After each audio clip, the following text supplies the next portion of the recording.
Atensyon mga Filipino senior citizens, 2 araw na lang magaganap na ang pinaka-aantay na pag-apply sa 10,000 pesos cash gift. Ito ang ating pag-uusapan sa video na ito. Hold up.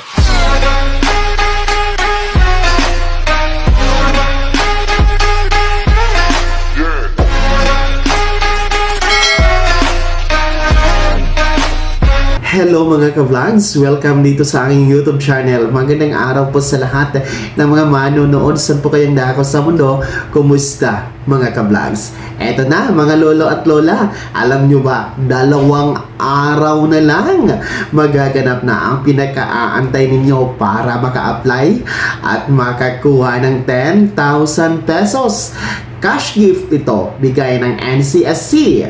Mamaya-maya atin yung pag-uusapan. Pero bago ang lahat, kung bago ka pa lang dito sa aking YouTube channel o di kaya hindi ka pa nakasubscribe, i-click nyo muna ang ating subscribe button na nasa baba. Huwag nyo kalimutan na pindutin ang notification bell. Ilagay nyo po sa all para naman updated kayo sa lahat ng mga videos na aking i-upload. So eto na mga Filipino senior citizens. Nako po, magandang balita, 2 araw na lang. Ilang tulog na lang talaga yan at magaganap na po ang pag-aarangkada. Magsisimula na ang implementasyon dito sa Expanded Centenarian Act cash benefits na magbibigay po ng 10,000 pesos. Para ito sa inyo mga lolo at lola na meron pong insaktong edad na 80, 85, 90 at 95 years old. Simula na nga ngayon, 2 araw na lang starting January 1, 2025. At yan po ay bigay ng ating gobyerno sa ilalim po ng National Commission of Senior Citizens or NCSC. So since 2 araw na nga po, 2 araw na lang po ang ating inaantay, pwede po kayong makapag-apply na in advance kahit bukas, December 30, 31, kahit wala pong January 1, pwede na po mag-apply ng cash gift na 10,000 pesos. Basta siguraduhin ang edad na 80, 85, 90 at 95 years old simula ngayon January 1, 2025 pataas. Pero kasi magkakaproblema tayo dahil parang I think wala ng advance na application ngayon na mangyayari dahil kung titingnan niyo po sa inyong kalendaryo, bukas kasi December 30 ay national holiday.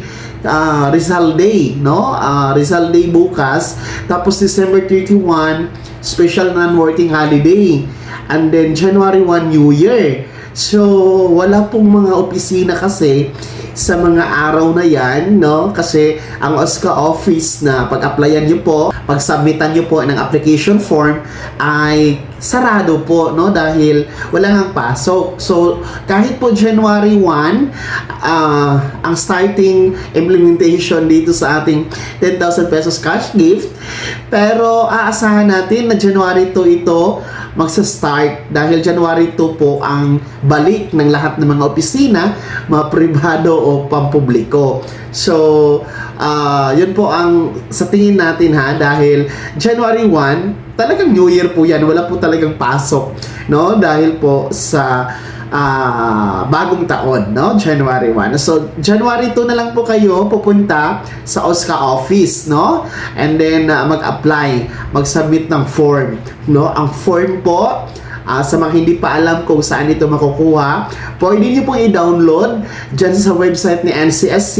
I-type nyo lamang po sa inyong Google ang www.ncsc.gov.ph, tapos dadalhin na po kayo sa portal ni NCSC. I-click nyo po yung how to apply, and then scroll down nyo lamang po, and then pinakababa makikita nyo yung downloadable forms. Piliin nyo po yung una, yung application form. Yan po yung inyong i-download sa inyong cellphone, tsaka ipaprint.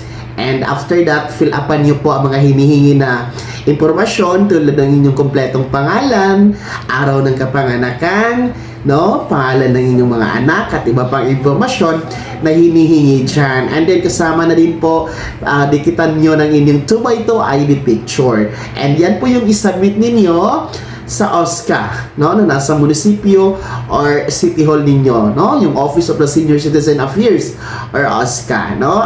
Yung application form, lakipan nyo po ng photocopy ng inyong birth certificate. Kung wala pong birth certificate, pwede po ang any government issued ID, gaya po ng driver's license, Philippine passport, SSS UMID or SSS ID, PRC license, postal ID, no, senior citizen ID. So pwede yan, ha, alternative valid ID, no, kung wala po kayong birth certificate, kasi hindi naman po lahat ng mga seniors merong birth certificate. Pero I think ang pinakadali talaga ninyong i-present kung wala kayong birth certificate, yung national ID or senior citizen ID. Pinakamadali yun na requirements. So, yun yung i-attach ninyo sa application form, i-submit sa OSCA office, mga lolo at lola. So, yan, ha? Napakadali talaga ng panahon, no? Pinag-uusapan natin ito ng mga nagdaang buwan pa, no? Simula nang naaprobahan itong ating Expanded Centenarian Act, no? Simula nang pinirmahan ng Pangulong Marcos noong February, ay lagi natin itong tinutopiko at nire-remind sa inyo. At eto na nga, mangyayari na 2 araw na lang starting January 1, 2025. Aba, no? Makakamtan nyo na, mai-enjoy nyo na, makaka-apply na kayo, makakakuha na kayo dito sa 10,000 pesos cash gift. Basta siguraduhin ang edad, ha, insaktong 80, 85, 90 at 95 years old. Malinaw na malinaw yan, no? Kung wala kayo sa mga edad na yan, antayin nyo ang mga edad na yan na sasapit po sa inyo para maka-apply at makakuha kayo ng 10,000 pesos. Yan, mga lola at lola, sino sa inyo dyan ang meron ng ganun na edad, no? Meron ng insaktong edad na 80, 85, 90 or 95 years old, no? Simula ngayong January 1, 2025 pataas. Pakikomento nyo po sa comment section na nasa baba. And pangalawa, sino po ang excited sa inyong makukuha na 10,000 pesos cash gift?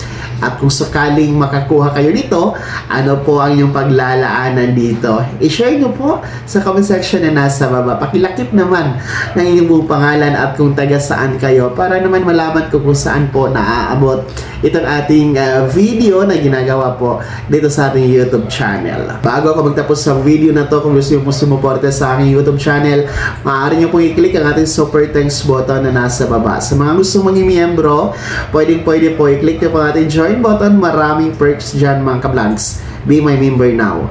Sana naging gabay ang video na to kahit paano na pag-uusapan natin ang mga mahalagang bagay-bagay na may kinalaman sa ayuda, benepisyo at programa ninyo mga Filipino senior citizen. Kung hindi ka pa nakasubscribe dito sa aking YouTube channel, maaari nyo nang i-click ang ating subscribe button na nasa baba.